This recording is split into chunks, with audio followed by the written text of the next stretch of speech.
1 கொரிந்தியர் 3:17. ஒருவன் தேவனுடைய ஆலயத்தை கெடுத்தால் அவனை தேவன் கெடுப்பார். தேவனுடைய ஆலயம் பரிசுத்தமாயிருக்கிறது, நீங்களே அந்த ஆலயம். ஹல்லேலூயா. கர்த்தர் இந்த நாளிலே நமக்கு சொல்லுகிற வார்த்தை, நம் தேகமே தேவனுடைய ஆலயமாய் இருக்கிறது என்று சொல்லி.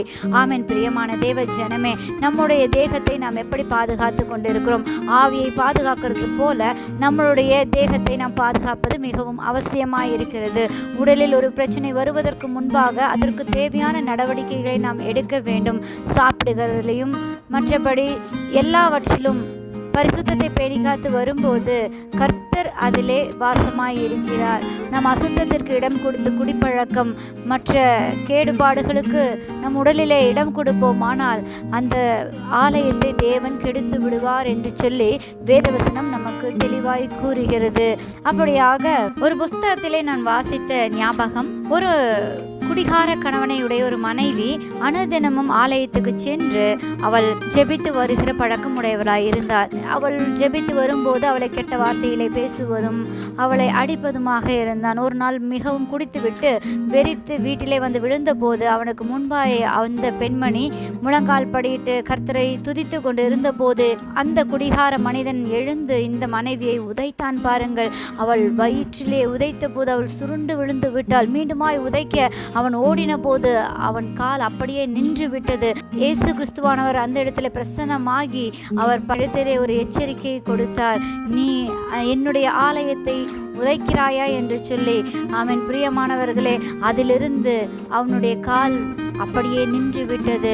அவன் மனம் திரும்பினான் பாருங்கள். நான் இத்தனை நாளாக உதைத்தது இயேசுடைய ஆலயத்தையா நான் உதைத்திருக்கிறேன், தேவனுடைய ஆலயத்தையா நான் உதைத்திருக்கிறேன் என்று சொல்லி அவன் மனம் திரும்பினான். ஆமென். பிரியமானவர்களே, அப்படியாக நம் உடல் தேவனுடைய ஆலயமாய் இருக்கிறது என்று இது ஒரு உயிருள்ள சாட்சியாய் நாம் இந்த நாளிலே கேட்க முடிகிறது.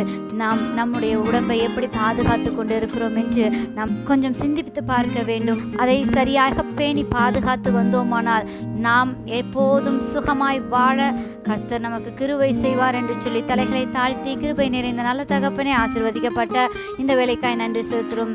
தேவனே, எங்களுடைய ஆலயமாகிய எங்கள் தேகத்தை நாங்கள் பாதுகாத்து கொள்ள எங்களுக்கு உதவி செய்யுங்க.